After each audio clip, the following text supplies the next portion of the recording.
detail, very similar plan. Republicans shut out in the city of Milwaukee and also in Madison. Republicans almost uniformly shut out from the absentee process, not allowed to inspect, not allowed to look at the ballots.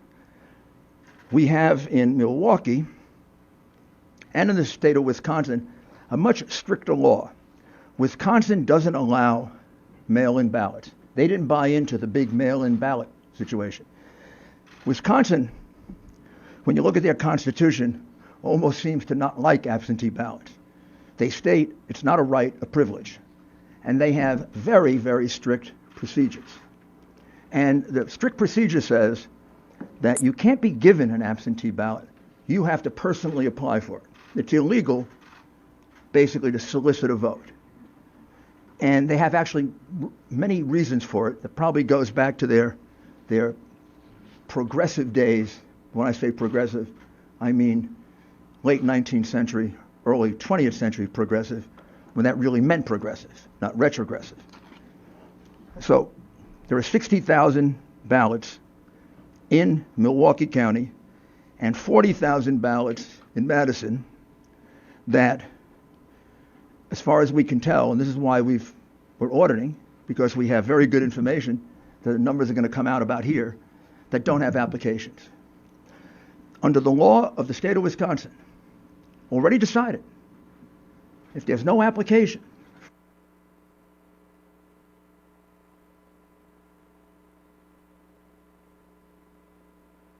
that's Rudy ripping off evidence. Okay, we're covering that closely. Anything big we'll come back to right away. But let me just tell you this, okay? There are people, more and more people on the stream who are sending me in comments that they didn't even realize some of this stuff. Guess why? Because the Silicon Valley Mafia has any evidence of voter fraud squelched on all platforms. And they admitted that yesterday in front of the Senate. Jack Dorsey, Mark Zuckerberg, yeah, we could have done a better job on that, and we shouldn't have blocked the New York Post, one of the oldest newspapers in the country. So the evidence comes out, they squelch it. Okay, they squelch it. They shoot it down. They flag your post. They shut your Instagram stream. Okay? This is what they do. Now, at the same time, you got the whole mainstream media telling everyone, no evidence of fraud, no proof, can't change it, inconsequential. Oh, wait, this is good. Let's go back to Rudy. There was an overvote. Now, let me explain to you what an overvote is, which is something you should have explained to the American people, because it's about the clearest circumstantial evidence of massive fraud that you can have. An overvote is if 200% of the people who are registered in a district vote. Think about that. 200% of the registered voters in a district vote. What does that mean? That means somebody voted twice. That means somebody who's not entitled to vote voted, an illegal, a person from another city or state, a person who's not registered. But what it means is that those are illegitimate votes. You don't have an overvote of 200% or 300%. You don't have an overvote of 100%. Most precincts don't have 100% turnout. In fact, classically, it's considered to be an overvote if you go over 80%. Well, in Michigan and Wisconsin, we have overvotes in numerous precincts of 150%, 200%, and 300%.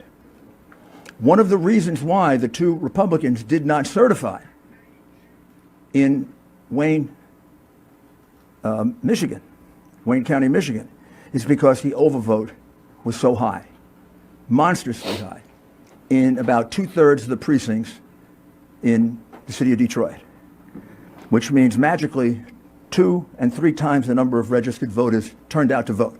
In fact, we have precincts in which 2 times the number of people who live there, including children, voted. That's absurd. The frustration of this is, what I'm describing to you is a massive fraud. It isn't a little teeny one. It isn't, 100 votes switched here or there. Georgia, we're about to file a major lawsuit in Georgia. That'll be filed probably tomorrow. I don't need to go through it. Virtually the same things I've told you before. In the city of Atlanta, Republicans were not allowed to watch the absentee mail-in ballot process. Inspections completely cast aside. And we have numerous double voters. We have numerous out-of-state voters. And we have specific evidence of intimidation and changes of vote. That'll all be in the lawsuit that comes out tomorrow. Arizona is a state that we're looking at very, very carefully. I would say we're probably going to bring a lawsuit in Arizona. More than probably. I think we are going to bring a lawsuit in Arizona. We're still collecting that evidence. And the state that we're looking at that would surprise you is we have very, very significant amount of fraud allegations in the state of New Mexico, and we have a significant number of allegations in the state of Virginia. I don't know yet whether the number in Virginia will reach the number that can turn the election. In the states that we have indicated in red, Georgia, Pennsylvania, Michigan, Wisconsin, Nevada, and Arizona, we more than double the number of votes needed to overturn the election in terms of provable illegal ballots. All you got to do to find out if I'm misleading you at all is to look at the lawsuits. Look what's alleged. Look at the affidavits. Maybe we can supply more affidavits. In order to do it, I have to get permission from the people.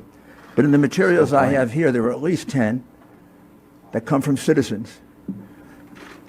We have 1,000 at least. And we're getting more every day. I'll text.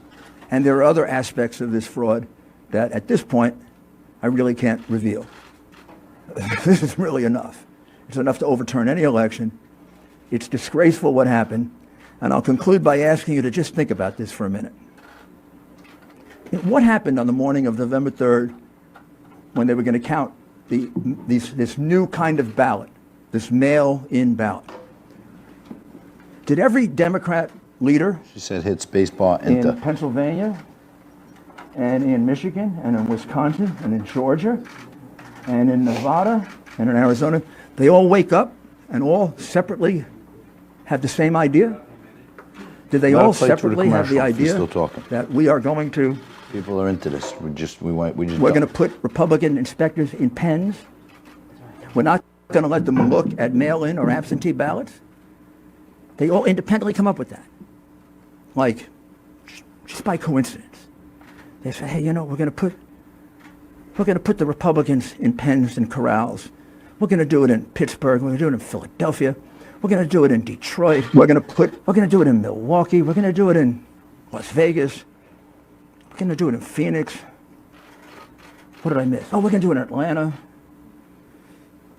Or isn't the logical conclusion that I think any jury would accept after they heard this evidence that somebody had this plan? Maybe that was always the plan, to do this very, very questionable form of voting, which has been criticized by President Carter, by Secretary Baker, by most experts on election reform. I think the logical conclusion is this is a common plan, a common scheme. It comes right directly from the Democrat Party, and it comes from the candidate. Clearly. That's the reason why Hillary Clinton said, don't concede, even if you're losing. That's the reason we had a Freudian slip by the candidate. And he said he had the best voter fraud team in the country. That's the reason why he probably didn't have to go out and campaign. He had to have known what they were going to do. This had to be planned in advance. I'm kind of checking, did they go, to the same contractor to get the corrals to put the Republicans in? And this is a disgraceful thing that was done in this country. Probably not much more disgraceful than the things these people did in office, which you didn't and don't bother to cover and you conceal from the American people. But we let this happen. We use largely a Venezuelan voting machine, in essence, to count our vote. If we let this happen, we're going to become Venezuela. We cannot let this happen to us. We cannot allow these crooks, because that's what they are, to steal an election from the American people. They elected Donald Trump. They didn't elect Joe Biden. Joe Biden is in the lead because of the fraudulent ballots, the illegal ballots that were produced and that were allowed to be used after the election was over. Give us an opportunity to prove it in court, and we will. Now I'm going to ask Sidney Powell to describe to you what we can describe about another totally outrageous situation. I don't think most Americans know that our ballots get calculated, many of them outside the United States, and are completely open to hacking, completely open to change, and it's being done by a company that specializes in voter fraud. I'll let Sidney describe that to you. Thank you, Rudy. What we are really dealing with here and uncovering more by the day is the massive influence of communist money through Venezuela, Cuba, and likely China in the interference with our elections here in the United States. The Dominion voting systems, the Smartmatic technology software, and the software that goes in other computerized voting systems here as well, not just Dominion, were created in Venezuela at the direction of Hugo Chavez to make sure he never lost an election after one constitutional referendum came out the way he did not want it to come out. We have one very strong witness who has explained how it all works. His affidavit is attached to the pleadings of Lynn Wood in the lawsuit he filed in Georgia. It is a stunning, detailed affidavit because he was with Hugo Chavez while he was being briefed on how it worked. He was with Hugo Chavez when he saw it operate to make sure the election came out his way. That was the express purpose for creating this software. He has seen it operate, and as soon as he saw the multiple states shut down the voting on the night of the election, he knew the same thing was happening here, that was what had gone on. Now, the software itself was created with so many variables and so many back doors that can be hooked up to the internet or a thumb drive stuck in it or whatever. But one of its most characteristic features is its ability to flip votes. It can set and run an algorithm that probably ran all over the country to take a certain percentage of votes from President Trump and flip them to President Biden, which we might never have uncovered had the votes for President Trump not been so overwhelming in so many of these states that it broke the algorithm that had been plugged into the system. And that's what caused them to have to shut down in the states they shut down in. That's when they came in the back door with all the mail-in ballots, many of which they had actually fabricated. Some were on pristine paper with identically matching perfect circle dots for Mr. Biden. Others were shoved in batches. They're always put in a certain number of batches, and people would rerun the same batch.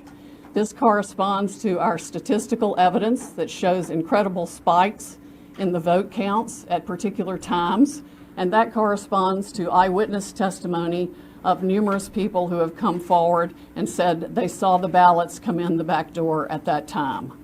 Notably, the Dominion All right, well, you're going to keep breaking in and out of that press conference. You got Rudy Giuliani and Sidney Powell breaking down some shocking revelations. Sidney Powell is now saying that they have a sworn affidavit from someone who was a member of the Venezuelan military, who was sitting in a room with Hugo Chavez himself when Smartmatic and Dominion came to explain to them how they've crafted this technology to make sure that Hugo Chavez always wins. So it could look like you're having a free and fair election, but don't worry. At the end of the day, we'll make sure that you wind up winning by not a crazy margin. You know what I'm saying? So more on that in a minute.